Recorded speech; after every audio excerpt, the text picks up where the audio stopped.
Je crois que nous arrivons au terme de ce colloque. On passe à la synthèse. Alors, j'invite donc Monsieur le professeur Moin à venir nous dire ce qu'il faut retenir de la perspective, de la prospective ou de la science-fiction. Merci.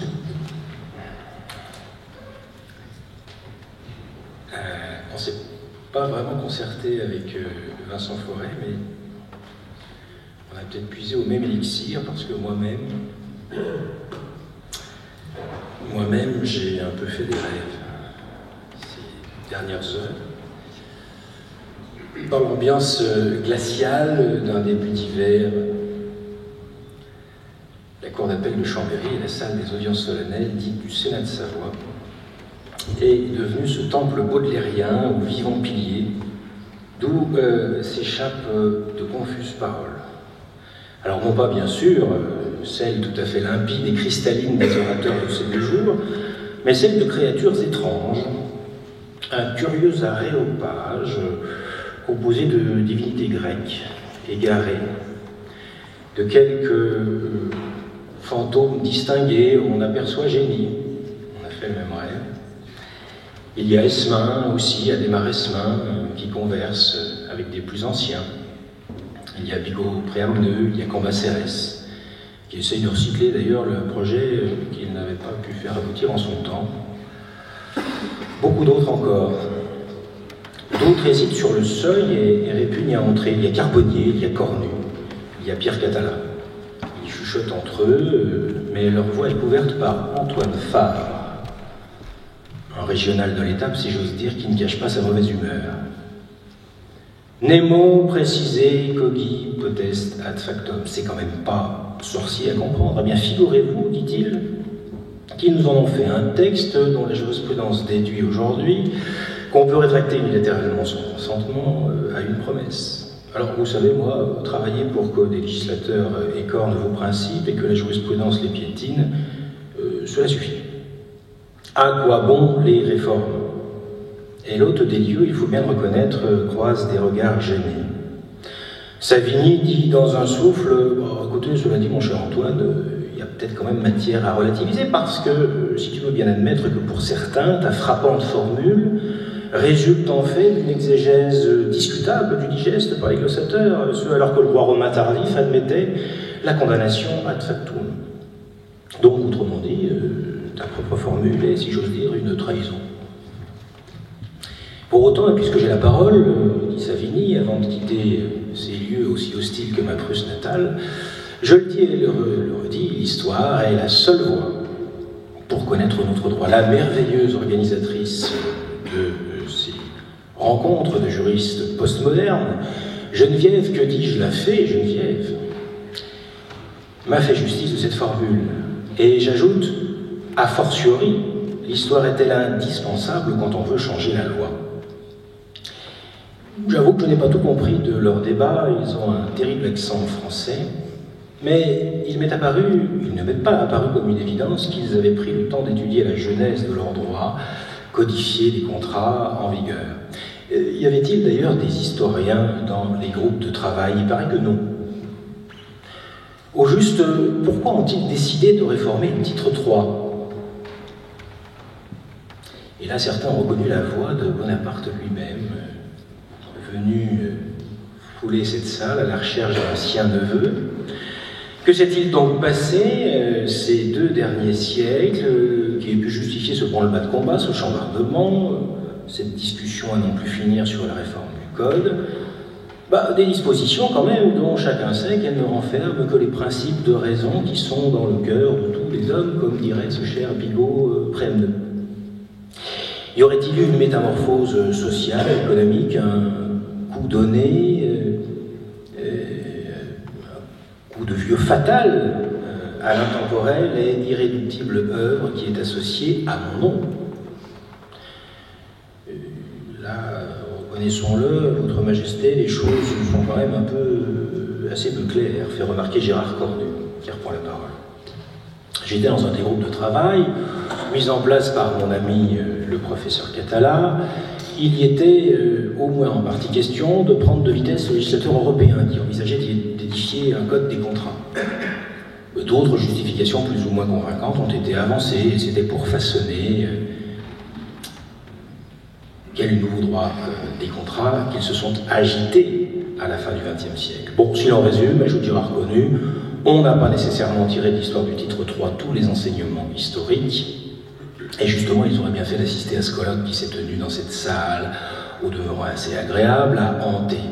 On y croise de brillants esprits qui reconnaissent en outre la qualité de mon style. Et tant qu'à faire, ils auraient pu répondre en somme, il me semble, à 3 questions que doit se poser tout bon législateur. Pourquoi? Pourquoi faire? Et comment? Pourquoi aurait-on voulu rompre avec le code bourgeois dépeint par André-Jean Arnaud et revisité hier? Avait-on l'ambition d'extirper du code civil les racines religieuses qu'on lui prête? S'agissait-il d'en finir avec ce que l'on a nommé les valeurs sociales du code civil, autrement dit ce que la jurisprudence a bien voulu insuffler, de solidarisme dans les règles un peu sèches sur le contrat, voire d'en terminer avec ce que le code a pu emprunter à la philosophie des Lumières?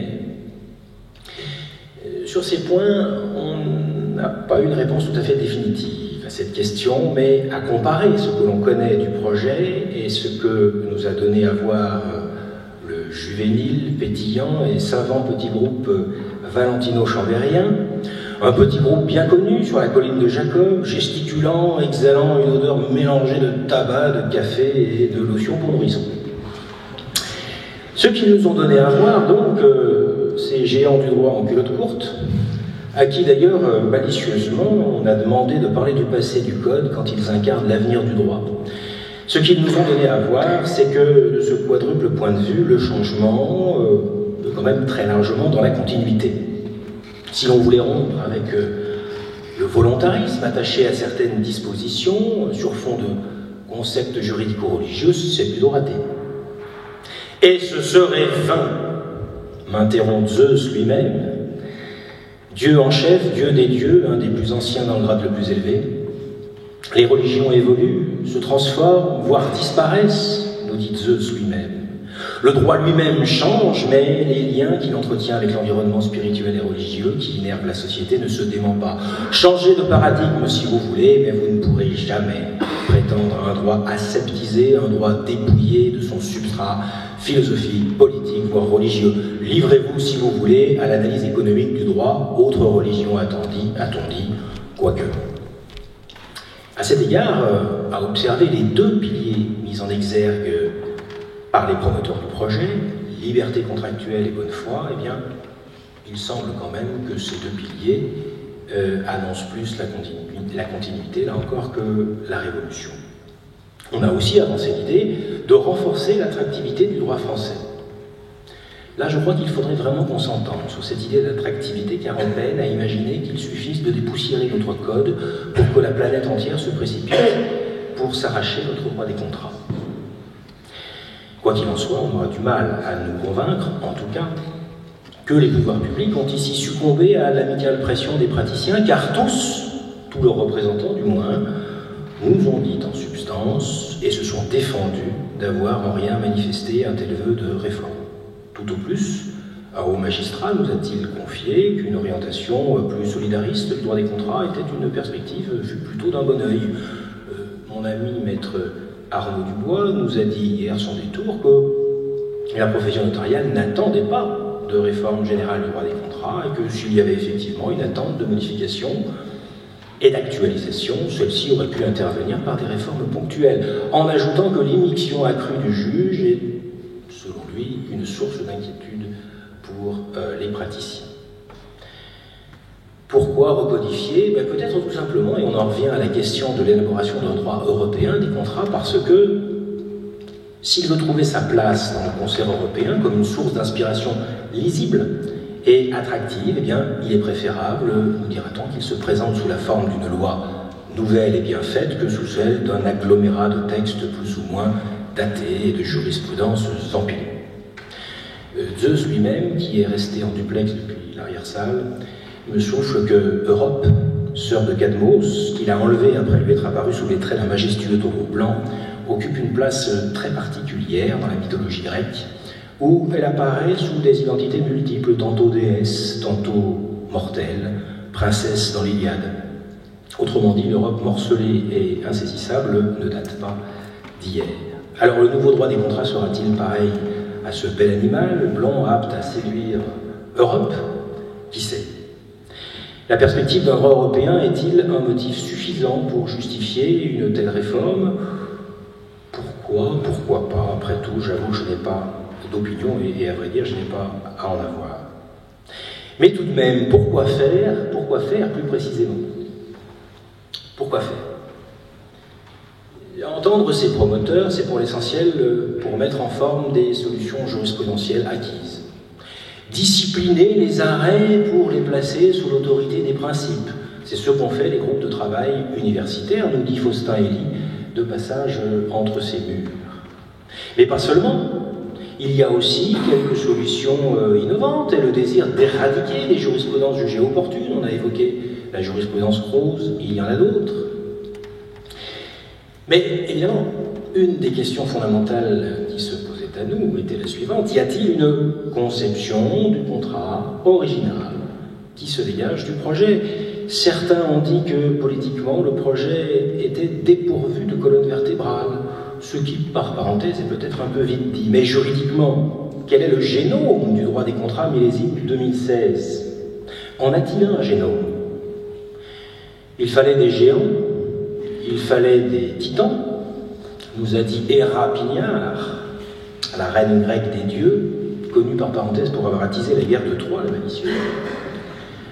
Pour résoudre donc cette insondable question, Prométhée Ancel nous a expliqué que l'on pouvait, à côté de quelques marqueurs, comme la remise en cause de la distinction des contrats et des conventions, ou la suppression de la cause, des mouvements contraires, certains vers une conception plus objective du contrat, d'autres vers le volontarisme sur la cause, par parenthèse. Ceux qui n'avaient pas encore compris, ceux qui avaient encore des doutes, auront eu la confirmation. Faute de supprimer la chose, on a supprimé le mot, on ne sait pas très bien pourquoi, bref, on a fait du cosmétique. Là où Pascal a vu la marque d'une consolidation de solutions acquises pour l'essentiel, parfois pour le regretter, parfois pour s'en féliciter, une autre créature surnaturelle a vu de très inquiétants signes de désorientation, avec des mouvements tout à fait désordonnés, pour ne pas dire anarchiques. Alors, vu ce que le projet a pris comme météorite de beau gabarit en 25 minutes, j'aurais tendance à dire que c'est le Minotaure Philippe Jacques qui nous a fait l'inventaire de ces éléments qui lui paraissent des défauts dans le projet. Un contrat oscillant sur des notions flottantes entre des partis pris plus ou moins contradictoires, façonnés pour les seules personnes physiques, des points de vue, alors qu'ils n'ont pas été exprimés de la même manière, mais j'ose dire qu'ici je tenterai peut-être de les réunir un peu, qui laissent apparaître finalement les mêmes courants contraires qui se croisent, et ce n'est pas un jugement de valeur que de dire ça. Le contrat sans juge d'un côté et le renforcement des pouvoirs du juge de l'autre. Il y a aussi, il n'y a pas que des courants contradictoires, il y a aussi, il faut lui faire cette justice, des mouvements plus univoques. Cette marque ultime de la progression inexorable de l'individualisme avec la célébration, en partie, il est vrai, dans le sillage de la jurisprudence, de l'unilatéralisme, cette volonté du seul, qui est une sorte de volontarisme hémiplégique. Alors cette montée en puissance de la volonté égoïste, de la volonté solitaire, eh bien c'est Ulysse Gou qui nous a donné à voir qu'il pouvait y avoir à se défier, à certains égards, un peu de ces sirènes, mais que l'on pouvait aussi, de son point de vue, y voir, c'est ce qu'il a dit en tout cas, le moteur de la force obligatoire. Quant à Ariane Fourabad, elle nous a aidé à dérouler le fil d'un droit des suites de l'inexécution, où on a vu là encore que le projet oscille entre, disons, audace et un certain conservatisme. Et à ce stade, une question vient à l'esprit qui peut paraître saugrenue et qui n'a rien de provocatrice. Et si les innovations les plus indiscutables se trouvaient non pas dans les dispositions sur le contrat, mais dans les discussions sur le quasi-contrat et sur les autres engagements? C'est ce que l'on peut se demander à écouter les deux remarquables rapports sur le sujet. Les deux titans embryonnaires, un fœtus et une nouvelle-née pour être plus exact, dont je suis sûr que l'on entendra parler à nouveau assez bientôt. Pourquoi? Pourquoi faire? Mais aussi comment? Comment? Et là, je l'avoue, mes fantômes s'agitent à nouveau. D'autres fantômes interviennent. Le promeneur des Charmettes vient nous rappeler à son bon souvenir. Le peuple ne peut, quand même il le voudrait, se dépouiller de ce droit incommunicable, celui de faire des lois. J'ai écrit cela dans le contrat social et je persiste. La bonne blague, hélas, c'est pas Rousseau, c'est Demestre, qui a cette réponse cinglante où l'on retrouve son style inimitable. Le peuple pour faire des lois, un débat parlementaire. Mais Jean-Jacques, les postmodernes ont compris de longue date que j'avais raison, et qu'il faut se passer du peuple et de ses représentants chaque fois que l'on peut. Vive les ordonnances et royales si possible. Bon, on a choisi la voie de l'ordonnance. Mais, nous dit-on, on s'est appuyé sur des travaux universitaires. On a ensuite lancé une consultation publique dans un délai de TGV, certes, mais et des universitaires, quelques habifiaux pour l'essentiel, ont été consultés. Tout est-il pour le mieux dans le meilleur des mondes législatifs? Là, évidemment, il y a deux manières, au moins, de voir les choses. Deux figures à forte personnalité nous ont donné à voir deux réalités bien différentes. D'un côté, un homme proche des divinités, demi-dieu lui-même, qui s'est présenté en somme comme le messager des dieux et du gouvernement céleste. C'est comme cela qu'est défini Hermès dans l'Iliade. Dans l'Odyssée, il joue un rôle de trompeur. Avec tout le talent qu'on lui connaît, Hermès du Panthéon, cet Hermès du Panthéon, le processus de la réforme avait été, c'est ce qu'il nous a dit, démocratiquement irréprochable, et que le pouvoir doctrinal avait été sollicité à bon escient. Pourquoi pas? Un mot quand même sur les groupes de travail universitaires qui auraient donné le mauvais exemple de la sélectivité. Mon ami Denis Hermès, je te le dis, sans acrimonie, je crois que tu mélanges des choux et des carottes quand tu dis ça, parce que j'ai été dans le groupe Catala, à l'invitation de Pierre Catala et Geneviève Vinet, qui n'avait de compte à rendre à personne et qui m'invitait à participer à des travaux universitaires. Quand la chancellerie consulte, en marge de la consultation publique, des universitaires ou d'autres personnes, on a parlé de visiteurs du soir aussi, il ne me paraît pas illégitime pour ma part de lui demander de le faire dans la transparence. En tout cas, il peut y avoir un autre regard sur cette méthodologie employée pour la réforme. Notre ami, on pourrait appeler Janus Biffron, mi-école de Poitiers, mi-déconstructeur, exilé vers le domaine des dieux, le temple de la fabrication des élites omniscientes, il n'a pas manqué de voir dans ce processus une marque de l'avènement d'une démocratie des experts, préfigurant un déclin de la loi. Alors il ne m'appartient évidemment pas de trancher entre ces deux visions, et il ne faut peut-être pas, il me semble, polariser trop le débat sur cet aspect de la réforme. En réalité, j'avance l'idée que les civilistes s'excitent beaucoup avec cette réforme, et notamment sur les aspects que j'évoque à présent, parce qu'elle a une forte charge symbolique, mais que cette manière de fabriquer le droit n'a vraiment rien d'exceptionnel.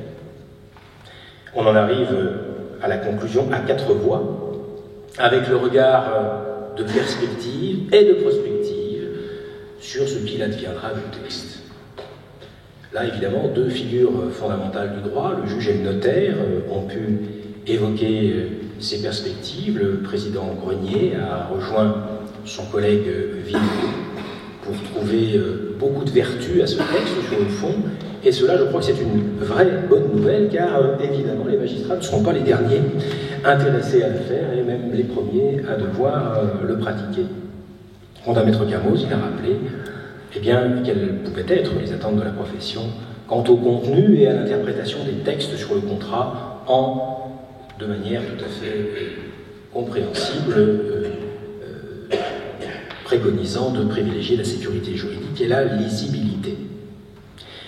Alors, la question de l'interprétation des textes issus de la Réforme paraît somme toute assez simple en apparence. Mais en creusant un peu, on s'aperçoit que ça peut devenir beaucoup plus complexe. Avec Dédale de Montréal, on n'a pas été déçu.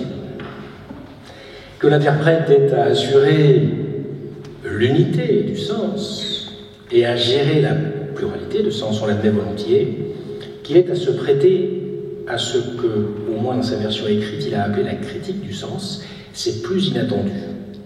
C'est plus inattendu et c'est en tout cas passionnant. Le risque est que l'interprétation devienne, évidemment, c'est en tout cas l'idée qui vient à l'esprit, qu'elle devienne divinatoire et un peu labyrinthique. Alors, vous le savez, pour sortir du labyrinthe, ils étaient deux. Il y avait Icare aussi, celui qui vole sans repos en pleine lumière, au risque de s'épuiser, si ce n'est de se brûler les ailes. Il ne nous a pas parlé de la même interprétation, Icare Métis, car il s'en est tenu à celle du juge. Avec la trilogie empruntée à Hoste, le juge Hermès, le juge Hercule et le juge Jupiter.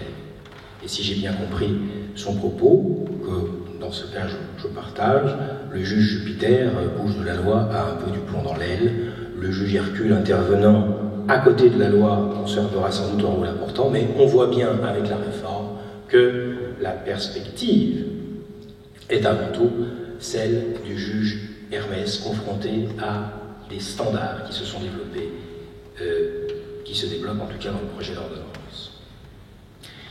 Alors, à ces quelques observations bien générales, oserais-je ajouter une conclusion sur ce qui en réalité était déjà des conclusions. J'en reviens au début. La discussion sur la réforme des contrats prend parfois, et on l'a vu, même si c'était aujourd'hui toujours dans la bonne humeur, mais prend parfois un ton assez dramatique, en tout cas polémique, un peu comme si la patrie était en danger à propos de cette réforme. Au juste, si on se résume, eh bien on n'est pas vraiment sûr qu'il y avait un besoin impérieux de recodification. En tout cas, moi je n'ai toujours pas très bien compris quelle était la motivation. Mais en même temps, on nous assure, en substance, qu'il n'y a rien à craindre car il n'y a pas de changement trop profond. Cela me fait penser à une formule de Woody Allen. Non seulement Dieu n'existe pas, mais essayez donc de trouver un plombier le week-end. Bonne soirée.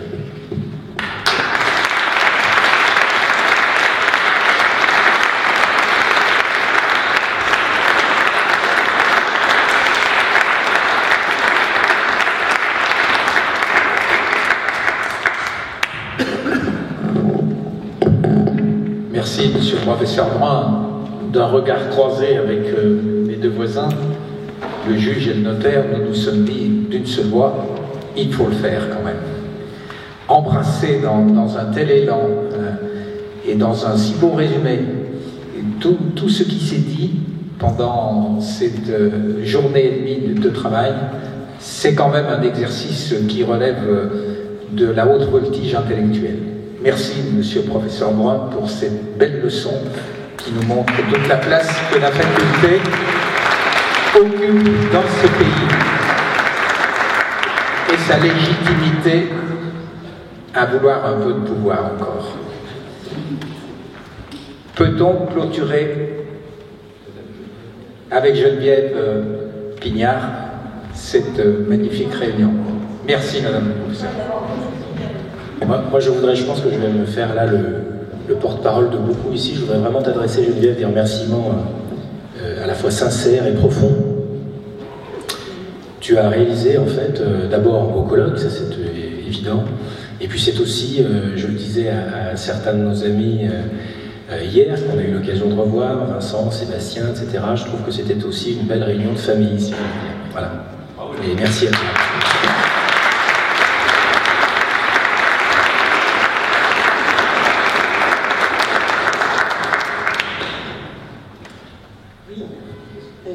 Merci à tout le monde, merci à tous les intervenants qui ont permis qu'on passe cette journée et demie à la fois de bonheur et puis dans un état d'émotion, d'énergie intellectuelle. Enfin, c'était extraordinaire. C'est vous qui avez permis que ce soit ainsi. Merci Philippe d'avoir fait ce rapport. Merci à tous les présidents de séance. Merci aux étudiants parce qu'ils ont été très présents et c'est pour vous tout cela. C'est pour vous les futurs professeurs, patriciens, professionnels du droit. Alors, je voudrais juste à l'endroit des intervenants peut-être ne pas gâcher cette fin de colloque sur un feu d'artifice, mais je voudrais juste rappeler que ce qui est une chance, comme les actes du colloque vont être publiés au début de l'année 2016, eh bien, alors il n'y a pas d'injonction impérative, mais nous aimerions beaucoup que vous puissiez nous faire parvenir vos textes prêts à être édités, disons, on va dire pour le 31 décembre 2015. Voilà. Merci encore à tout le monde et voilà, à bientôt.